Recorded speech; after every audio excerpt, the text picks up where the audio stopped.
Hi everyone, welcome to Debate Diaries, a limited series where we sit down with some of the incredible young debaters here at Point Avenue and dive into their journey, growth, and goals. Game begin.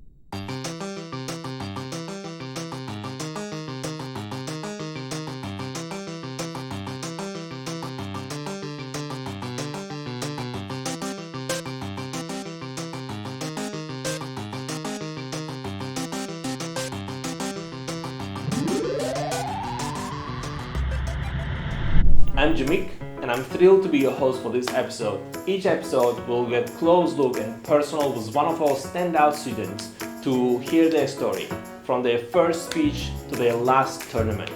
Today, I'm joined by Phuong Vy. Welcome!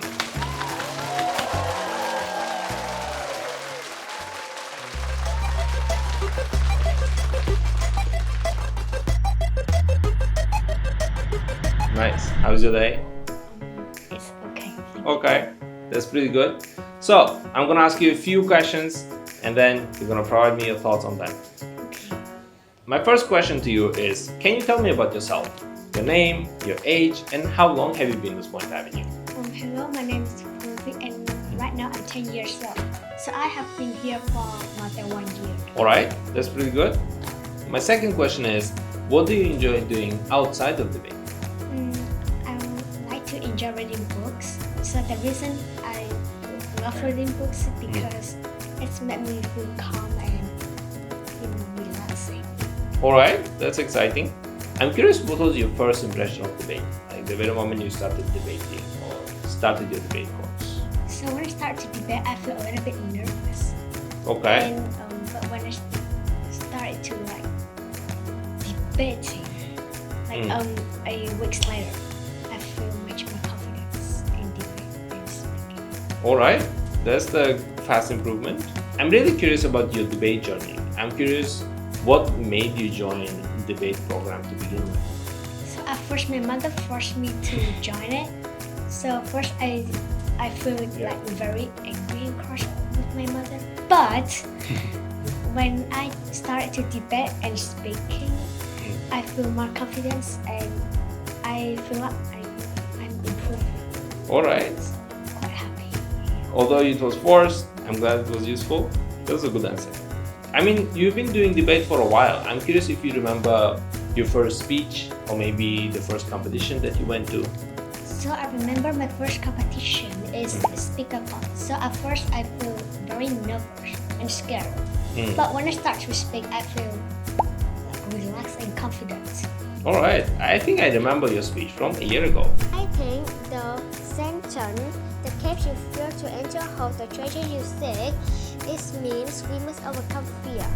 And I think after that, you made to the finals of Speakathon and Pentapodium. There was once a rich family who lived in a big mansion. Everyone in the town respect them. And I getting improved more. Yeah, I'm getting that's pretty good. improved. So if I could teach the world one thing, so I would teach the world to be fair. Next question I'm gonna ask is, what has been your proudest moment in debate so far? My proudest moment is when I joined Speakathon. I get like second place, like a medal. And I remember at Speakathon I get a third place, so I feel like I'm getting improved. Okay. Out of all of these events you attended, I'm curious if you have the proudest moment.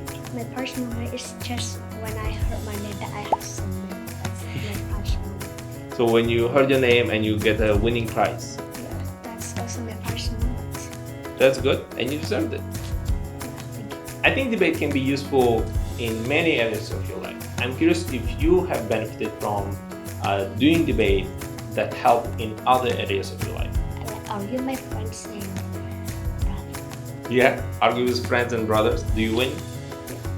That's good. Sometimes. Sometimes. Do you win more times than before? Yes. How about your parents? My parents. No, I never argue. not No, yet. No, like sometimes I argue, but I don't want to argue with my parents. Okay, I don't use the debate. okay. So just like follow me. Yeah. I'm glad you win at least with your friends. speaking in front of people can be a little bit challenging, right? You're standing there, everybody's looking at you, and you're like, what are you supposed to speak? I'm curious if you have felt anything similar. So because debating can be tough sometimes, what has been the hardest part for you? When I was speaking, the judge faces. Right. They might be look confused, and I just afraid that I might be wrong or something. That's the most scariest, the scariest part in debate. When you see judge faces, do you just keep going despite their confusion? So first I stop a little bit and look at their face, and then I just keep going or change my argument and points. Okay, that's quite adaptable. Good. Have you studied with Mr. Eldridge only? Who was your previous coach? Was it? Oh, Eldridge. All 1 years Eldridge, right? Yeah, and there was a time I remember when I worked with you. Right, that's also correct. Okay. Has there been a coach, maybe even a teammate, that really inspired you? I think both of them. Like some of my teammates just keep like telling my mistakes and then say that you must do this, do that instead of do what you're doing. And I want to talk about Coach Eldridge.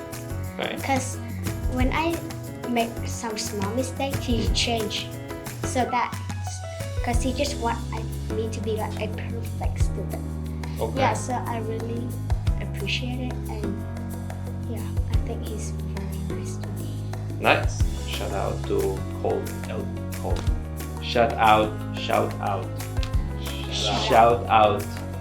Shout out to Coach Eldridge.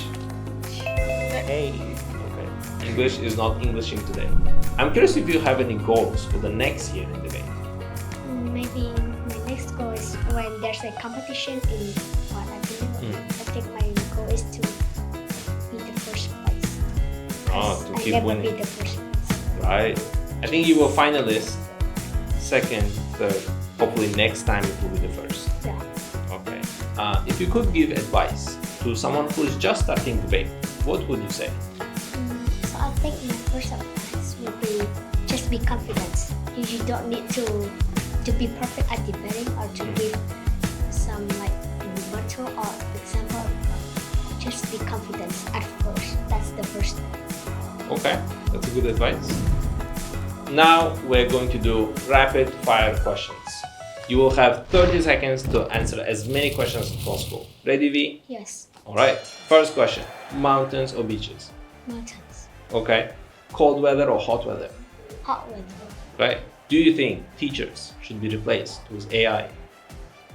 No, I mean, no, yeah. Okay. Do you think students should be allowed to use AI? No. Okay. What's the scariest debate topic you've ever debated? Bias topic. Okay, the topic that biased. Would you rather impress judges or the audience? The audience. Okay, that's it. Thank you so much. Now we know where you stand on real issues. Thank you, Phuong Vy, for sharing your stories with us. It has been amazing to hear how far you've come and where you're headed next. That's it for this episode of Debate Diaries. Stay tuned for more inspiring conversations with the next generation of speakers and leaders here at Point Avenue. Until next time, keep thinking, speaking, and growing. Bye-bye.